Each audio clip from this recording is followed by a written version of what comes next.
રાણીની વાવનો થયો સુરોથી શણગાર। સુપ્રસિદ્ધ ગાયક ઓસ્માન મીરના સુરોમાં રંગાઈ રાણીની વાવ।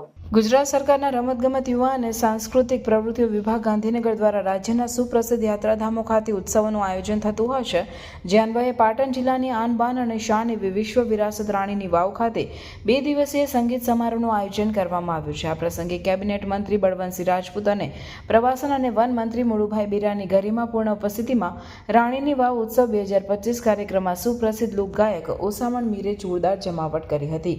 પાટણવાસીઓ ઓસામણ મીરના તાલે ઝૂમી ઉઠ્યા। શ્રી ઓસામણ મીરની સાથે સુપ્રસિદ્ધ લોકગાયિકા સુશ્રી અપેક્ષા પંડ્યા પણ જોડાયા હતા। ગુજરાત સરકારના રમતગમત યુવા અને સાંસ્કૃતિક પ્રવૃત્તિઓ વિભાગ ગાંધીનગર તથા જિલ્લા વહીવટીતંત્ર પાટણના સંયુક્ત ઉપક્રમે વિશ્વ વિરાસત રાણીની વાવ ઉત્સવ 2025નું આયોજન કરવામાં આવ્યું છે, જેનો મુખ્ય ઉદ્દેશ્ય આજના યુવાનોને ભારતીય સંસ્કૃતિ અને લોકકલાઓથી વાકેફ કરવાનો છે।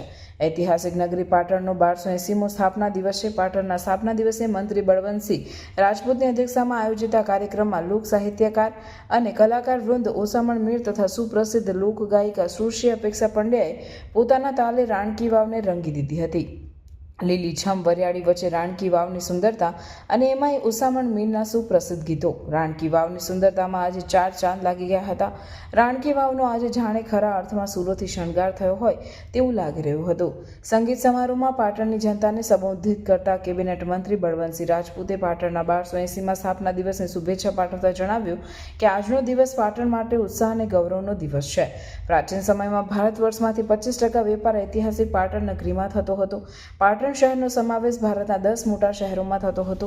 મંત્રીએ જણાવતા કહ્યું કે ગુજરાતના તત્કાલીન મુખ્યમંત્રી અને વર્તમાન વડાપ્રધાન નરેન્દ્રભાઈ મોદીના પ્રયાસોને લીધે યુનેસ્કો દ્વારા વર્ષ 2014માં રાણીની વાવને વિશ્વ વિરાસતનો દરજ્જો મળ્યો અને ત્યારબાદ રાણીની વાવની પ્રતિકૃતિ 100ની ચલણી નોટ પર અંકિત કરવામાં આવી। આજે દેશ વિદેશથી લોકો રાણીની વાવની મુલાકાતે આવી રહ્યા છે। વિરાસતની પરંપરાને આગળ ધપાવતા રાજ્ય સરકાર દ્વારા પાટણ મ્યુઝિયમનું નામ બદલીને રાજમાતા નાયિકા દેવી સંગ્રહાલય કરતા પાટણવાસીઓ રાજમાતા નાયિકા દેવીના ગૌરવપૂર્ણ ઇતિહાસથી પરિચિત થશે। રાણીની વાવ ઉત્સવ 2025 પ્રસંગે પ્રવાસન વન મંત્રી મુળુભાઈ બેરાએ જણાવ્યું કે વિશ્વ વિરાસત રાણીની વાવ ઉત્સવ પ્રસંગે અને પાટણ શહેરના સ્થાપના દિવસે પાટણ નગરજનોને શુભેચ્છા આપું છું। વડાપ્રધાન નરેન્દ્રભાઈ મોદી ગુજરાત રાજ્યના મુખ્યમંત્રી હતા ત્યારથી જ વિકાસની સાથે વિરાસત ઉજાગર કરવાનું કામ ચાલુ કર્યું, જેના લીધે પાટણનું પટોળું રાણીની વાવને દેશ અને દુનિયામાં સ્થાન મળ્યું છે। પાટણના સ્થાપના દિન નિમિત્તે રાજ્ય સરકાર દ્વારા પાટણની વિરાસત વિશ્વમાં ઉજાગર થાય તે માટે પાટણ મ્યુઝિયમની નવું નામ રાજમાતા નાયિકા દેવી સંગ્રહાલય આપવાનો ઠરાવ પસાર કરવામાં આવ્યો છે। પાટણની સ્થાપના દિન નિમિત્તે રાજ્ય સરકાર દ્વારા રાજમાતા નાયિકા દેવીને સાચી શ્રદ્ધા સુમન કરવામાં આવ્યું છે। રાજમાતા નાયિકા દેવી સંગ્રહાલય નામકરણથી પાટણ જિલ્લામાં પ્રવાસીઓ આવશે, જેથી પ્રવાસનને વેગ મળશે તેનો મને વિશ્વાસ છે। આજરોજ આયોજિત સંગીત સમારોહમાં જિલ્લા પંચાયત પ્રમુખ હેતલબેન ઠાકોર, નગરપાલિકા પ્રમુખ હિરલબેન પરમાર, જિલ્લા કલેક્ટર અરવિંદ વિજયન, જિલ્લા વિકાસ અધિકારી CL પટેલ, પ્રાંત અધિકારી તેમજ અધિકારી કર્મચારીઓ, સંગઠનના હોદ્દેદારો, બહોળી સંખ્યામાં પાટણની જનતા ઉપસ્થિત રહી હતી। આજે મને એક વાતનો આનંદ છે કે 1280માં સ્થાપના દિવસે હું પાટણ, આજુબાજુનો વિસ્તાર અને સમગ્ર ગુજરાતમાં રહેતા તમામ લોકોને પાટણના સ્થાપના દિનની ખૂબ શુભકામનાઓ પાઠવું છું।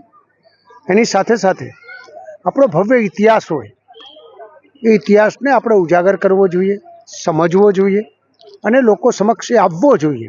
એના માટે આદરણીય પ્રધાનમંત્રી નરેન્દ્રભાઈ મોદી સાહેબ 2014થી અનેક પ્રકારના કામો કર્યા છે।